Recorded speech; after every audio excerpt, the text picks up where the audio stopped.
Shalom y bienvenidos a Vía Haftaj Israel, una frase hebrea que significa amarás a Israel. Esperamos que se queden con nosotros, ya que nuestro maestro, el Dr. Baruch, nos compartirá una enseñanza expositiva de la Biblia. El Dr. Baruch es profesor titular del Instituto Zera Abraham, con sede en Israel. Aunque todos los cursos en el instituto se imparten en hebreo, el Dr. Baruch se complace en compartir esta enseñanza en inglés con doblaje al español.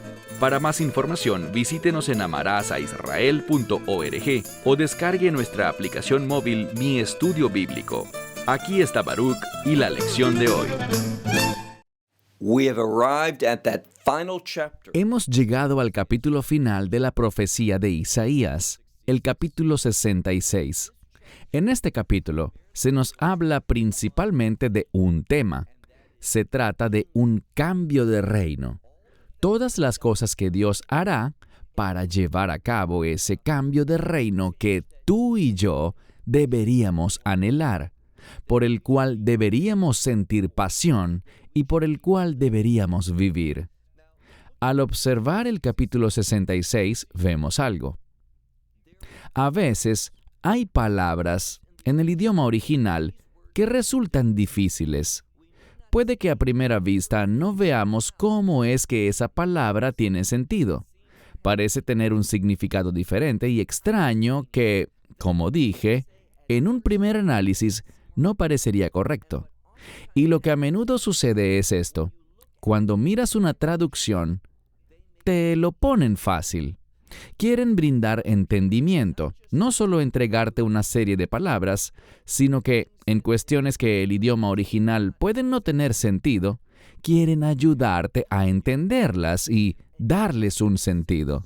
Así que las traducen muchas veces de una manera que no se relaciona con el significado original. Así que vamos a mirar el texto con sus dificultades. Vamos a luchar. Y en esa lucha con oración podemos llegar a lo que Dios quiere hacernos saber. Y en segundo lugar, vamos a ver que esta profecía en Isaías capítulo 66 nos hablará acerca de cómo Dios se moverá poderosamente para establecer el reino. ¿Somos realmente personas que esperan que Él lo haga? No solo esperar que Él se mueva poderosamente, sino cómo se moverá de una manera muy poderosa en estos últimos días. Así que comencemos.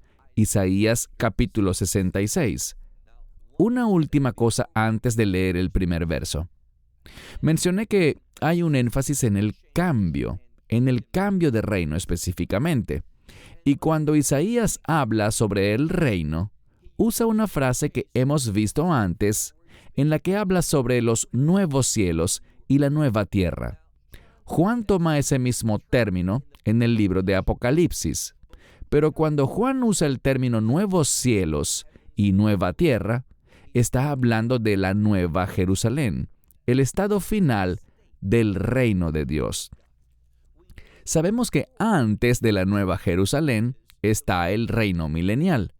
Y en su mayor parte, cuando Isaías habla del reino y usa ese término que se relaciona con un cambio de reino, nuevos cielos y nueva tierra, Isaías lo usa más en relación con el reino milenial que con la nueva Jerusalén. Y eso se debe a que todavía vemos un énfasis en la Torá. La Torá no será eterna, pero aún tiene relevancia. De hecho, el Mesías dijo, mis palabras, al hablar de la ley de Moisés, él dijo, mis palabras no pasarán hasta que haya nuevos cielos y nueva tierra. Así que en ese reino milenial todavía es relevante la Torá. Y veremos que hay un cambio, y ese cambio es ver la Torá desde el punto de vista original de Dios. Los rabinos enseñan esto. En el reino, y me refiero al reino milenial, será como si esa Torá fuera nueva, porque la entenderemos desde la perspectiva de Dios y no desde las limitaciones del hombre. En segundo lugar, veremos que en la nueva Jerusalén no hay templo. es un reino de perfección, y debido a que es un reino de perfección, puede ser eterno, pero el reino milenial solo dura 1000 años. Después de eso, ocurrirá el juicio del gran trono blanco, y después de ese juicio del gran trono blanco, se establecerá la nueva Jerusalén. Habrá nuevos cielos y nueva tierra. En el reino milenial aún puede haber pecado, aún puede haber muerte. Así que entendamos que hay diferencias entre el reino milenial y la nueva Jerusalén. Y cuando conocemos esas diferencias, es fácil ver que, en efecto, Isaías está enfatizando más el reino milenial que la nueva Jerusalén. Así que comencemos. Isaías capítulo 66, verso 1. Porque así dijo el Señor. Literalmente dice, Ko amar Hashem. Así dijo el Señor. Está en tiempo pasado porque aunque estamos tratando con cosas futuras, se usa el tiempo pasado para darnos la seguridad de que estas cosas sucederán. Podemos hallar consuelo y seguridad en lo que Dios está revelando que ocurrirá. Así dijo el Señor: los cielos son mi trono y la tierra es el estrado de mis pies. Vemos que hay una conexión entre los cielos y la tierra. Es la creación de Dios y Dios está conectado a ambos. Su trono, el lugar donde Él se sienta, está en los cielos. Pero hay una conexión limitada entre Dios y esta creación, este mundo, la tierra, porque Él pone el estrado de sus pies allí. Pero Dios quiere un cambio, quiere venir y habitar de una manera muy diferente en esta creación. ¿Cómo lo sé? Sigue leyendo. Él dice, ¿dónde está la casa? La casa que han construido para mí. La palabra casa, bait en hebreo, es también una referencia al templo. ¿Dónde está el templo que han construido para mí? También dice, ¿dónde está el lugar de mi reposo? La palabra menujá en hebreo significa reposo. Está relacionada con el Shabbat, que está relacionado con el reino. El Shabbat es una palabra de reino, así que Dios está usando una terminología que debería hacer que el lector reflexione, que piense en el reino, que se dé cuenta de que este es un pasaje de reino. Una de las cosas que enseña el judaísmo y que se basa en este capítulo es que Dios quiere algo. Urultsei diera bei tachtonin, que significa que Él quiere una morada. Diera es morada. En las partes bajas, es decir, en el mundo en el que se encuentra la humanidad. Dios quiere morar íntimamente con nosotros. Por eso quiere una casa. Por eso quiere su lugar de reposo. Él quiere estar con nosotros y Él hará que eso ocurra al establecer su reino. Verso 2. Y todo esto, es decir, los cielos y la tierra, que es una referencia a la creación, toda la creación, dice, mi mano ha hecho. Luego tenemos una frase interesante en mitad del verso 2 que dice, Vaihiu Joelech, que significa todos estos existieron. Para la mayoría de los eruditos, esa frase que he traducido como estos existieron, hace referencia a la existencia de estos, a que estos han sido, que estos existen. Dios es el arquitecto y el creador de todo lo que es. Todo lo que existe vino a través de la mano, es decir, la autoridad y el poder de Dios. Y luego dice algo muy importante al final del verso 2. Neum Hashem ve'el ze habit. Declara el Señor, y a este miraré. Dios declara que ha hecho todas estas cosas. Todo esto existe por Él. Y luego Él dice, y este, o a este, miraré. Esta es la palabra habit, que es significativa. No es la palabra que suele usarse para ver o mirar algo. Significa observar con intención. poner atención o examinar algo. Significa mirar de una manera muy, muy seria. ¿Y qué está mirando Dios?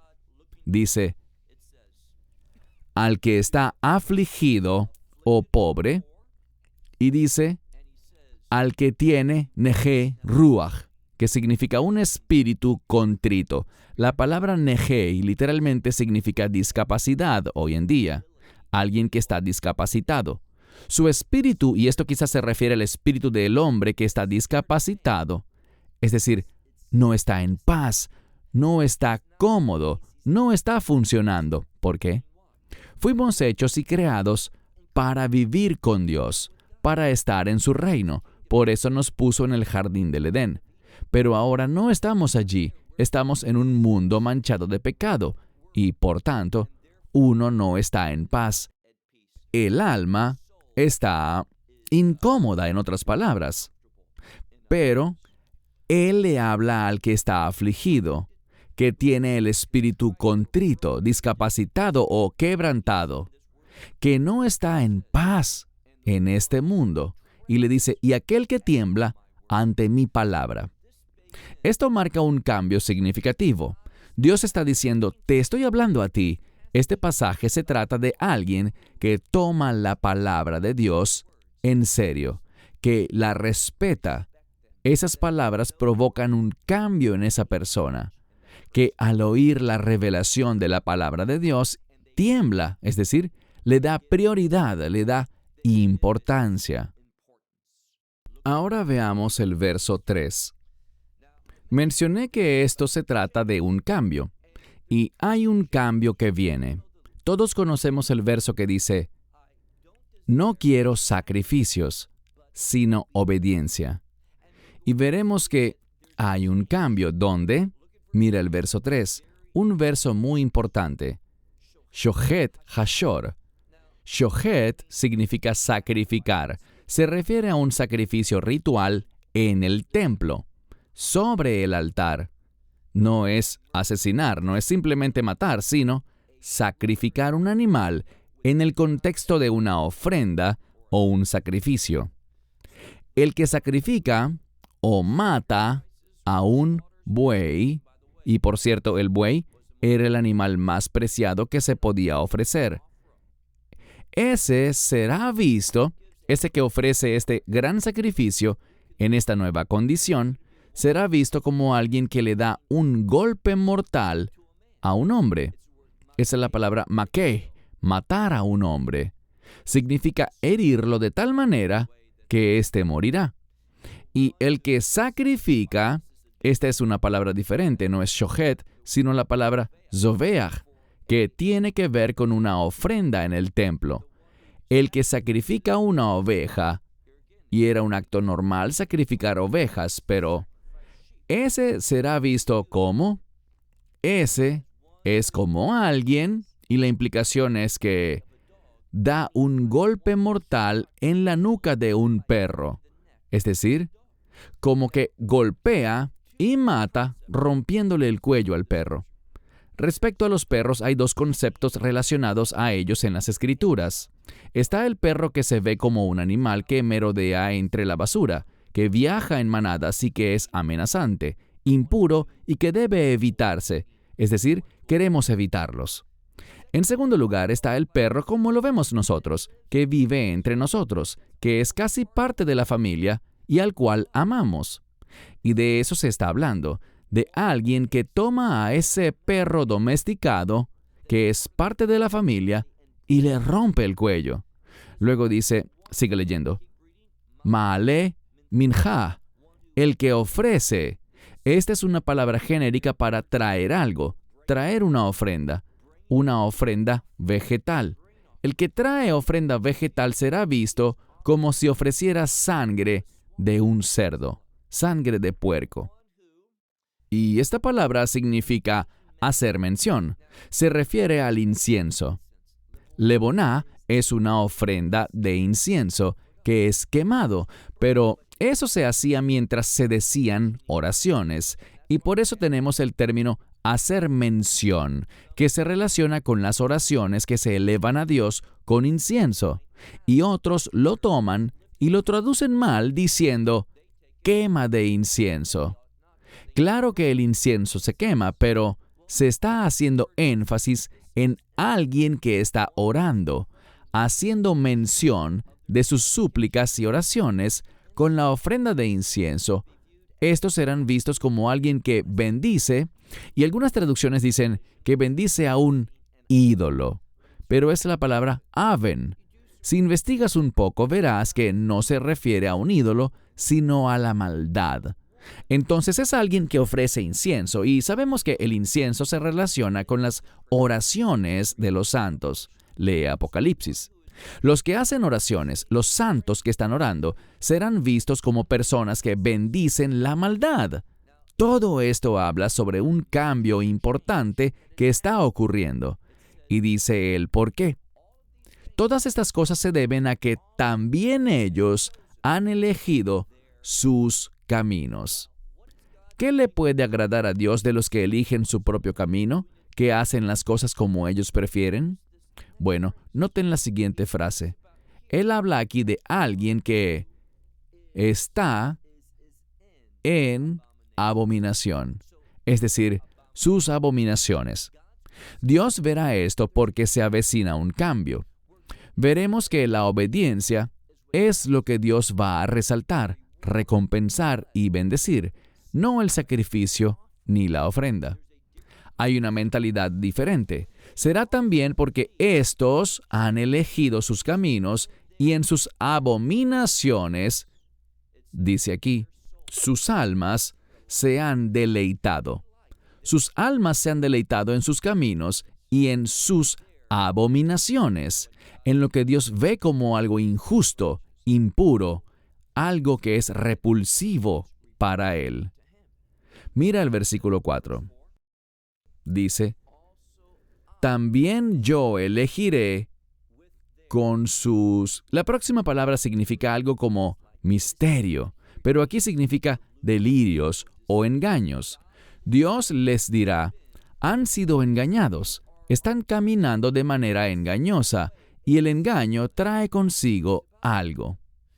Así que voy a traerles lo que en su engaño han creído, experimentarán el resultado de ser engañados y noten algo más.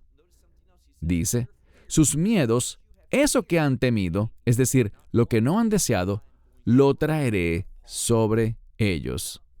Observen que Él dice sobre ellos. Hay una dicotomía entre ellos y el pueblo de Dios.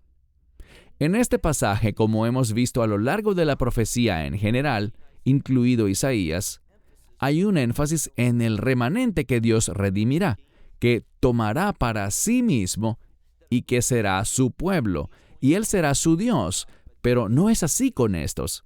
Sus peores temores, Dios los traerá sobre ellos. ¿Por qué? ¿Por qué actuará de esta manera? Sigue leyendo el verso 4. Por cuanto llamé, pero no hubo respuesta. Recuerden que la palabra escuchar involucra una respuesta. Responder de la manera correcta. ¿Qué hicieron? Más bien hicieron lo malo ante mis ojos. Y, dice aquí, lo que no deseé, ellos eligieron. Consideremos esto a nivel personal. ¿Estamos eligiendo las cosas? ¿Estamos buscando aquellas cosas que Dios dice que no son sus caminos? ¿Que no son sus deseos para ti? ¿Cosas que Dios ve como una abominación? Dios ve eso como que has sido engañado por el enemigo porque quieres lo que Él no desea. Leamos el verso 5. Escuchen, y la implicación es, escuchen la palabra del Señor. ¿Quiénes? Aquellos que tiemblan ante su palabra, ante la palabra de Dios. Y dice, ellos dicen, refiriéndose a quiénes, a sus hermanos. Inicialmente, y yo diría que a lo largo de este pasaje, aunque se hablará de naciones o gentiles, se hace un énfasis sobre Israel. Es muy importante que veamos esto. Cuando no vemos esto, no entendemos lo que Dios está diciendo. Seamos bíblicos. Lo diré de esta manera. Seamos bíblicos en el sentido de escuchar y recibir lo que el apóstol Pablo nos dice en el libro de Romanos. Todos sabemos esto, ya lo han escuchado. Y hay un tiempo que se ha señalado como la plenitud de los gentiles. Romanos 11. Esa plenitud de los gentiles llegará a su fin. Y Dios, que ha estado trabajando poderosamente entre las naciones durante casi 2000 años, eso llegará a su fin. Y Dios comenzará a volver su atención para traer redención a un remanente del pueblo judío. 1/3 del pueblo judío. Eso es lo que este capítulo está enfatizando. Cómo Dios volverá su atención hacia ese remanente de Israel, de las ovejas perdidas de la casa de Judá. Esto es lo que Él dice en este pasaje. Por eso leemos, escuchen, oigan la palabra del Señor, aquellos que tiemblan ante mi palabra. Sus hermanos, es decir, sus compañeros judíos, dicen. ¿Y quiénes son ellos? Son los que los aborrecen y los ven, ¿como qué? Como desterrados. ¿Por qué es eso? Por causa de que mi nombre, el Señor, sea glorificado, es decir, el nombre de Dios. Y yo incluso diría algo más, y veremos la razón de eso en un momento. Yo creo que la frase mi nombre se refiere a Yeshua. Esto no lo digo a la ligera, sino porque he leído los siguientes versos. Lo que vemos es que hay algunos que serán vistos como desterrados, serán vistos como aborrecidos por causa del nombre de Yeshua. Ellos lo han recibido y el Señor glorificará, el Señor pondrá su sanción, su aprobación en ese nombre porque Él es su Hijo. Noten lo que dice. Luego dice algo muy importante. Veremos. ¿Y a quién se refiere esa primera persona del plural? Creo que se refiere a Dios o a los cielos. Veremos la alegría de ustedes. Pero ellos estarán avergonzados. Aquellos que se oponen a la gloria de Dios, específicamente, según mi punto de vista, se oponen a la gloria del Mesías siendo manifestada. Y aquellos que son aborrecidos en este mundo por su fe en Yeshua, al final, Dios se moverá y manifestará la alegría de ellos, es decir, nuestra alegría, donde dice la alegría de ustedes es la de los que temen a la palabra de Dios, que le dan prioridad a Dios, y aquellos que están en contra de eso serán eternamente avergonzados. Pasemos al verso 6. Dice, la voz o sonido es la palabra hebrea kol, con la letra kuf, en vez de kaf es kol sha'on. Es un sonido, un ruido. Es el sonido de una interrupción que hace que alguien preste atención. La voz de un sonido o un ruido de una ciudad. Y luego dice la voz o el sonido del santuario. El sonido del Señor. ¿Qué está haciendo Él? Meshalem. Meshalem en hebreo moderno significa pagar algo, tributar, pero incluye la palabra shalom. Meshalem, de la palabra shalom, significa llevar a término. He mencionado muchas veces que shalom es el cumplimiento de la voluntad de Dios. Lo que Dios está haciendo en este pasaje es hacer que se lleve a cabo su voluntad. Así que es un sonido, una voz, un ruido que capta nuestra atención, la atención de todos, porque el Señor está dando el pago de su retribución. ¿A quiénes? A sus enemigos. Vemos que se está haciendo referencia a algo. Aquellos que no quieren glorificar mi nombre, es decir, el nombre de Yeshua, aquellos que no quieren glorificar eso son enemigos de Dios. Eso es lo que nos dice este pasaje. Verso 7.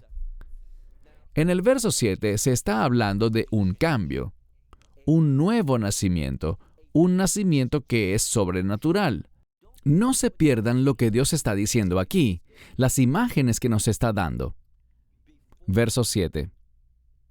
Antes de que tú o ella estuviese de parto, lo digo así porque la misma forma gramatical puede ser segunda persona singular masculina o tercera persona singular femenina.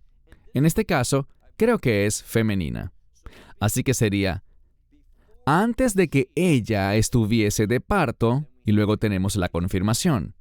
Ella dará a luz o ha dado a luz.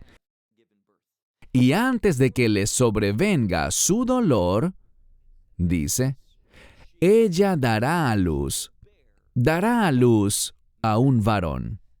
Por eso dije antes que estamos hablando de una referencia al Mesías, porque esta palabra, Zahar, se usa proféticamente con respecto al Mesías. Es lo que vemos como un niño varón. Por ejemplo, en el libro de Apocalipsis, al hablar de Israel, dice que esa nación da a luz a un niño varón, y se refiere al Mesías. Por supuesto, esto está en griego en el Nuevo Testamento, y esto está en hebreo aquí, pero es el mismo concepto, y también vemos una referencia a eso en el Antiguo Testamento. Verso 8. ¿Quién ha oído cosa semejante? ¿Quién ha visto algo como esto? Fíjense en el lenguaje de estas frases. Mi shama, kazot, mi ra'a, ke'ele. ¿Quién ha visto cosa semejante? ¿Quién ha visto este tipo de acontecimiento? Y dice, es una nación capaz de hacer trabajo en un día. La palabra trabajo se refiere al trabajo de parto, a dar a luz. Dice, una nación, ahora está la palabra literal para dar a luz, en un día. Esto nos habla de lo siguiente. ¿Puede establecerse el reino en un día? ¿De una sola vez? ¿De manera abrupta y tan rápidamente? ¿Puede suceder algo así? Es decir, hemos estado orando por el reino de Dios durante mucho tiempo en nuestras vidas, pero ya las generaciones antes de eso, incluso antes del Mesías, estaban orando por el reino de Dios. Y aún no ha llegado, pero este vendrá abrupta y rápidamente en un día, en un momento. Eso es lo que dice aquí. Porque ella estará de parto y también dará a luz. ¿Quién? Bueno, el pronombre ella aquí es Sión. Es una palabra de reino. Sión estará de parto y dará a luz a sus hijos. Y aquí hijos significa descendencia, sean hombres o mujeres. Así que lo que sucederá es esto. Llegará un tiempo en el que habrá una transformación, en la que se establecerá el reino y todos los habitantes del reino estarán allí. Será un momento glorioso. Eso es lo que Dios está hablando en este pasaje. El nacimiento y el establecimiento de Sión, el reino de Dios. En el verso 9, Dios dice, ¿soy yo alguien que rompe? Es una palabra que literalmente significa causar que se rompa algo. La mayoría de los eruditos lo relacionan a romper fuente cuando una mujer da a luz. Es parte del proceso de parto y dice, ¿acaso empiezo o hago romper fuente para luego no permitir el nacimiento? Dice el Señor. Por supuesto que no es así. Él dice, ¿soy yo alguien que causa el nacimiento y luego lo detiene? ¿Eso es lo que yo hago? Dice tu Dios. Y obviamente no. Dios no lo detendrá. No lo impedirá. Él lo llevará a término, a su cumplimiento. Y por eso dice, alégrense, en plural. Le está hablando a su pueblo, al pueblo del reino, a los creyentes. Alégrense con Jerusalén, regocíjense, y luego dice, no con, sino en ella, todos los que la aman. Y por eso es que no entiendo. Sé que algunos creen que insisto demasiado en este punto, pero creo que es algo relevante. No sé cómo alguien puede mirar a Jerusalén hoy y ver la Escritura que dice, si me olvido de ti, oh Jerusalén, que mi mano derecha olvide su destreza, que se me pegue la lengua al paladar. No entiendo cómo es que, después de ver el modo en que las Escrituras nos presentan a Jerusalén, cómo nos exhortan a verla como un lugar especial y ver los pasajes proféticos, aún alguien puede decir que Jerusalén ya no tiene importancia, que Dios ha terminado con esa tierra, que a Dios no le interesa la propiedad del territorio. Me cuesta creer que alguien pueda afirmar esas cosas que, en mi opinión, son una herejía flagrante. Sigamos leyendo, dice, alégrense, todos alégrense con Jerusalén. Y luego una palabra diferente para decir, regocíjense en ellas, todos los que la aman. Regocíjense con ella en alegría, todos los que están de duelo por ella. ¿Qué significa eso? Duelo por su condición actual, por el estado presente de Jerusalén. Sabemos que las cosas no van a mejorar porque, proféticamente, Jerusalén en los últimos días es llamada Sodoma y Egipto. No me equivoqué al pronunciarlo, es llamada Sodoma y Egipto en el libro de Apocalipsis. ¿Cómo sabemos que es Jerusalén? Dice que es donde nuestro Señor fue crucificado. Respecto a Jerusalén, hoy deberíamos estar afligidos, y será aún peor al acercarnos más a los últimos días. La injusticia estará presente en esa ciudad porque el anticristo querrá usarla para su propósito. Así que deberíamos estar lamentándonos ante su condición espiritual actual. Pero viene un cambio, mira el verso 11. Él dice que por este cambio de reino, alégrense y regocíjense, debido a que ustedes serán amamantados. Dice que seremos alimentados, pero literalmente es amamantar. Serán amamantados y serán saciados de los pechos que reconfortan. Dios va a reconfortar. Él dará alimento a esta esperanza de reino, como los infantes que son amamantados, como una madre que amamanta da alimento a sus hijos. Eso es lo que dice, para que ustedes amamanten y sean deleitados. Y luego tenemos la palabra misis. La palabra misis significa hacer mover. Sé que en algunas Biblias dice abundante, pero no significa eso. En otras Biblias lo traducen de manera diferente. Pero la palabra misis significa hacer mover. ¿Y qué se ha estado moviendo? La gloria de Dios. Así que todo esto, el establecimiento del reino y la nutrición del reino, es la provisión que es dada al pueblo como resultado de la gloria de Dios en movimiento. ¿A qué hace referencia esto? A lo que hablamos en el verso 1. Dios dice, mi trono está en el cielo, pero no va a estar allí. Lean Apocalipsis. Todo Apocalipsis habla de que Dios traerá su trono a este mundo. Eso es lo que Él hará en última instancia. Él quiere habitar con nosotros, y de eso se trata. La gloria de Dios se moverá a este mundo. Eso es lo que significa cuando decimos, Kadosh, Kadosh, Kadosh, Hashem Tzabaot, Melo Kol Haaretz Kovodó.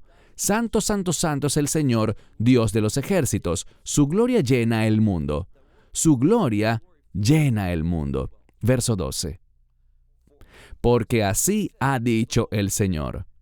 He aquí, yo extiendo hacia ti como un río, paz. ¿Qué significa eso?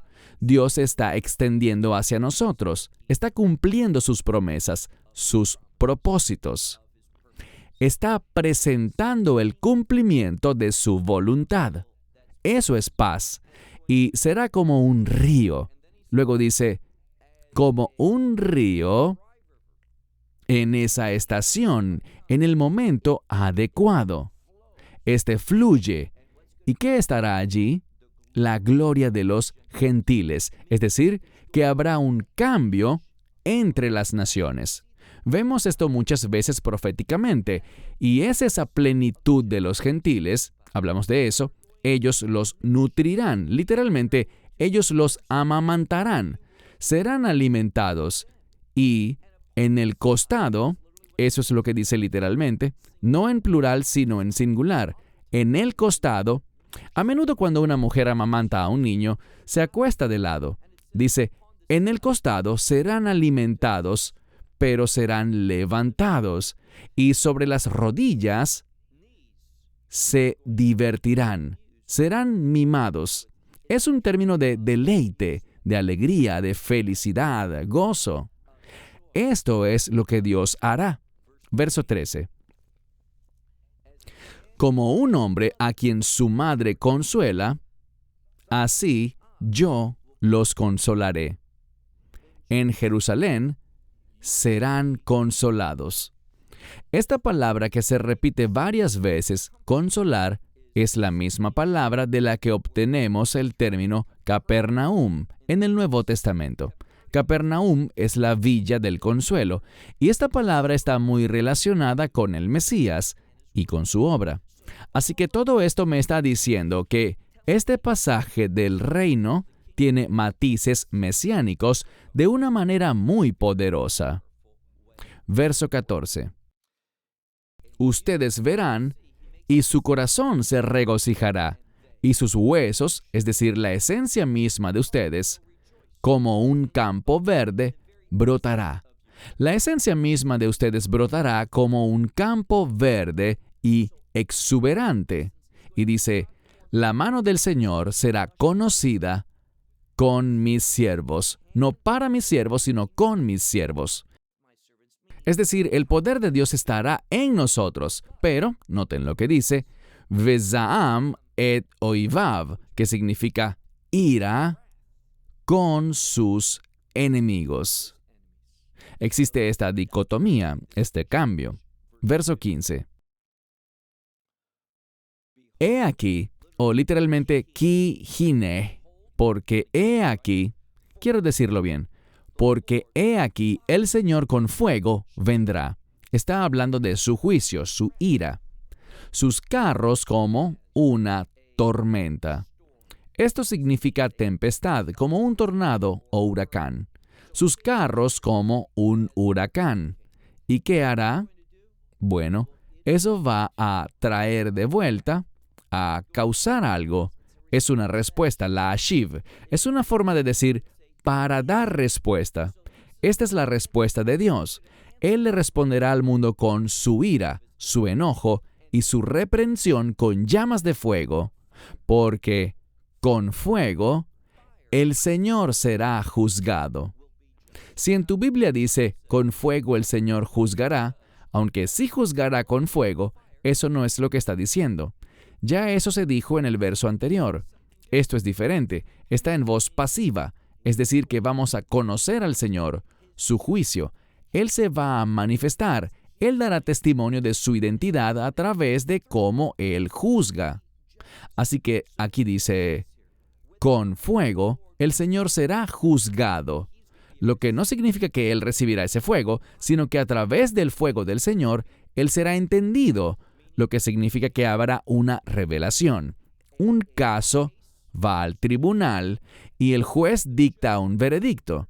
Ese problema, ese asunto, ese caso es juzgado, y al concluir, algo es revelado. Él es inocente, él es culpable, según sea el caso. Eso es lo que dice aquí. Será a través del juicio de Dios sobre el mal, de su ira derramada, que Él se manifestará. Él será juez. Será revelada su naturaleza, y dice, y con su espada toda carne será juzgada con su espada. Y la multiplicación de los cadáveres del Señor, todos aquellos que el Señor matará en los últimos días, habrá una multiplicidad de ellos.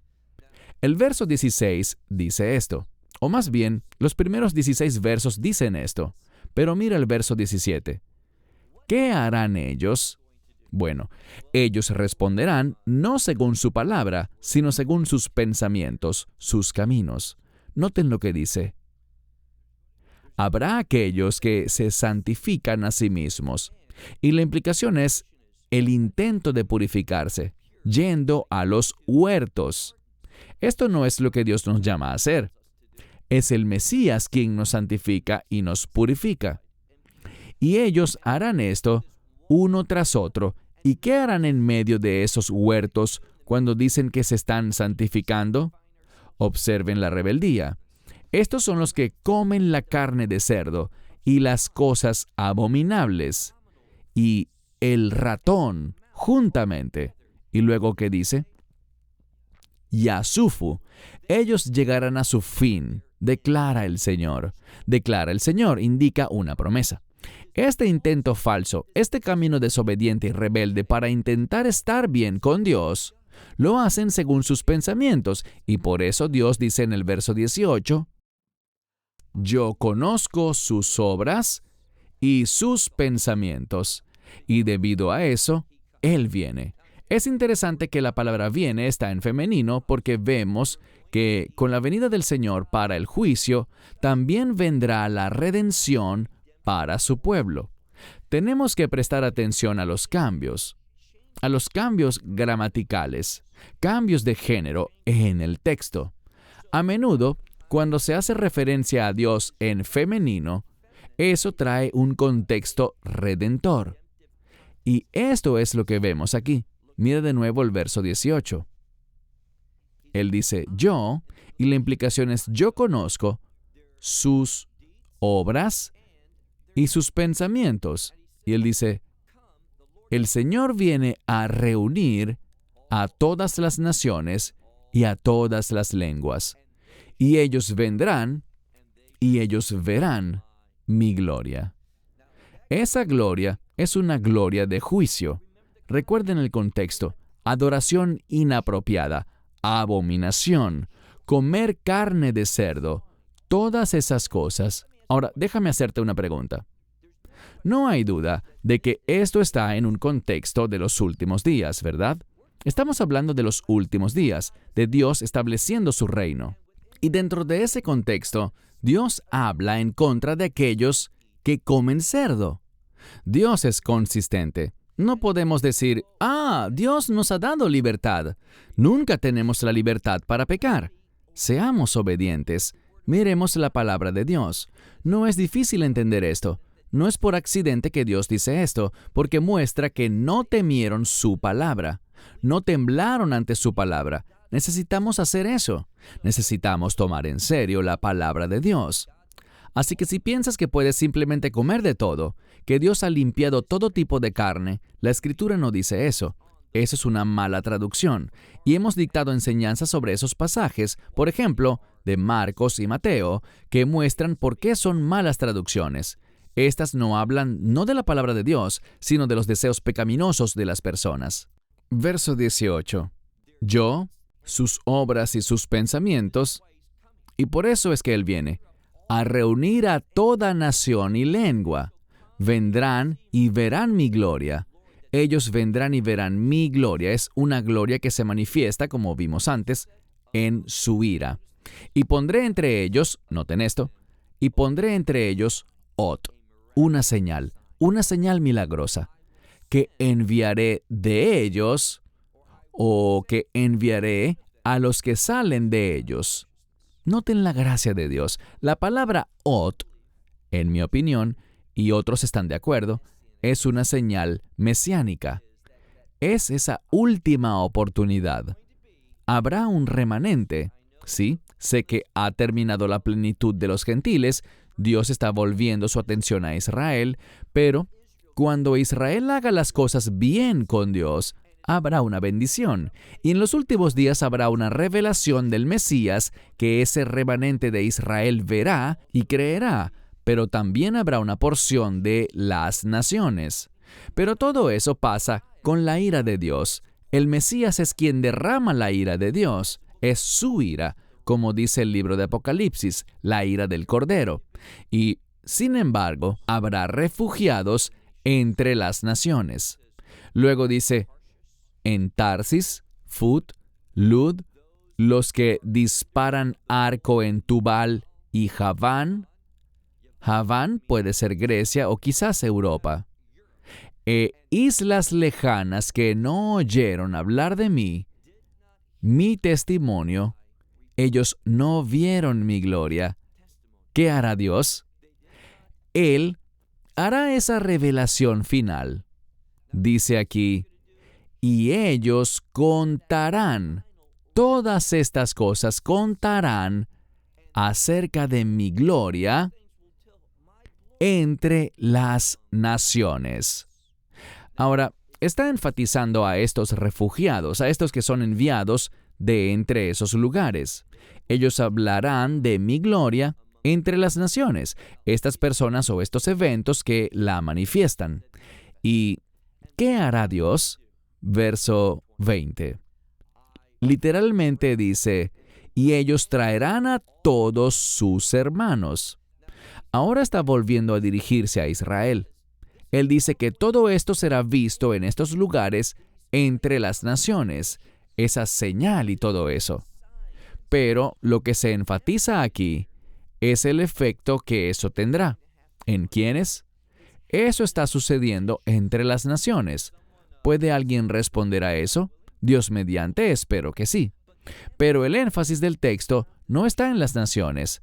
Dios está haciendo estas cosas entre las naciones para aquellos judíos que todavía están en el exilio. ¿Por qué? Mira el verso 20. Ellos traerán a todos tus hermanos. Está hablando a Israel. Tus hermanos de entre las naciones, de todas las naciones, y ellos traerán esa ofrenda al Señor.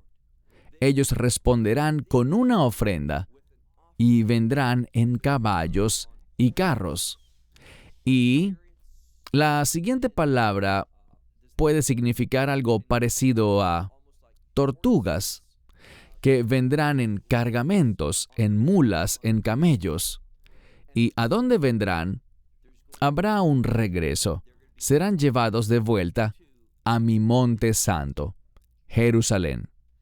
Así que Dios ve a Jerusalén todavía como su monte santo. Pasará por un tiempo de mucha corrupción, pero sin embargo, Dios la purificará, la santificará. Él transformará a Jerusalén y ahí se ubicará su reino durante el reino milenial. Uno de los errores que muchos cometen, sobre todo los teólogos reformados, es que quieren vincular los pasajes que hablan del reino milenial y de la Nueva Jerusalén y combinarlos. No debemos hacer eso. La Escritura no nos permite hacerlo. Así que habrá una transformación entre las naciones, de un remanente del pueblo judío, y ellos responderán. Ellos querrán adorar, llevar presentes. Dice, viajarán a mi monte santo, Jerusalén, dice Dios. De la manera como los hijos de Israel traen sus ofrendas en vasijas limpias. Kli Tahor, vasijas limpias. ¿A dónde? A la casa del Señor. Así que finalmente veremos la unidad de aquellos que estaban en el exilio, separados de la casa de Dios. Ellos serán traídos de vuelta. El verso 21 dice que, de entre esos judíos que estaban en el exilio, que no estaban adorando, que estaban perdidos en la oscuridad espiritual, Él dice, también de ellos tomaré para ser sacerdotes levitas. Esto es lo que nos dice que estamos tratando con el reino milenial. Es el reino milenial porque tenemos sacerdotes levitas, dice el Señor. Verso 22. Porque así como los nuevos cielos y la nueva tierra que yo estoy haciendo, así como ellos estarán delante de mí, es decir, que hay una permanencia aquí, y habla sobre salvación eterna. Así como los cielos nuevos y la nueva tierra permanecerán delante de mí, dice el Señor, así vuestra descendencia permanecerá en vuestro nombre. Es decir, que la descendencia de aquellos que lleguen a la fe en los últimos días, ellos tendrán una eternidad. Y vuestro nombre, es decir, el carácter de ellos, no cambiará. Verso 23. El verso 23 habla sobre la adoración milenial. ¿Por qué lo digo? Dice, y sucederá de mes en mes y de año en año, vendrá toda carne a inclinarse delante de mí, dice el Señor. Esto que leemos aquí, por la mención del Shabbat y la luna nueva, es decir, cada mes, nos habla sobre la Torá, la cual no estará en vigencia en la Nueva Jerusalén, sino en el reino milenial. Y hay algo más que nos dice que esto es el reino milenial. Fíjense en lo que pasará con aquellos que nacerán en el reino milenial, pero que no se someterán. Dice aquí, ellos saldrán desde donde quiera que estén para regresar a Jerusalén y adorar a Dios. Saldrán de donde estaban y verán a todos esos desobedientes. Verán los cadáveres de los transgresores, los hombres que han transgredido o personas que han transgredido contra mí. Noten que hay eternidad aquí, un castigo eterno para aquellos que han transgredido y que rechazan la palabra de Dios. Dice, porque sus gusanos no morirán, y su fuego, este fuego de tormento y castigo, no se extinguirá. Luego dice, y serán, y la siguiente palabra es deraón. Ellos serán una abominación para toda carne. Los mirarán con repugnancia y todo se reduce al hecho de que no respondieron a la palabra de Dios. No quisieron una experiencia de reino. Querían establecer las cosas según sus pensamientos y sus caminos, que Dios dice que son una abominación para Él. Se acerca un cambio de reino. Y mi última palabra para ti con respecto a la profecía de Isaías, en el estudio de toda esta profecía, es tomar en serio la palabra de Dios. Ver lo que dice sobre cosas como el Shabbat, la luna nueva, lo que dice sobre comer carne de cerdo. Lee lo que dice la palabra de Dios y el hecho de que eso nos llega en un contexto de reino. Y en lo personal, no tengo interés en lo que alguien coma, pero porque amo a los demás y estoy comprometido a hacerlo, eso me hace querer compartir estas cosas para que oigas la verdad, para que la veas y respondas en obediencia, porque somos guardadores de nuestros hermanos. Personalmente, esto puede no interesarnos en la carne, pero como somos una nueva creación, todas las cosas en la vida de otras personas son de interés, porque quiero, y tú deberías también, ejercer influencia en ellos para que hagan lo que es agradable a Dios. Por eso hago estas declaraciones, y no por razones personales, sino porque estoy comprometido con la verdad de Dios. Y mi esperanza y mi creencia es que tú también lo estés. Llevemos a otros a tener ese mismo compromiso. Bueno, ha sido un placer compartir con ustedes el libro de Isaías durante todos estos meses. Espero que esto haya sido un estímulo. Espero que haya sido una bendición para ustedes. Nos vemos en otros estudios de los libros de la Biblia. Shalom desde Israel. Shalom from Israel. Esperamos que te hayas edificado con el mensaje de hoy y lo compartas con otros. Te invitamos a seguir nuestros estudios cada semana por este canal y por el portal de YouTube de Amarás a Israel. También puedes descargar nuestra aplicación móvil gratuita, Mi Estudio Bíblico.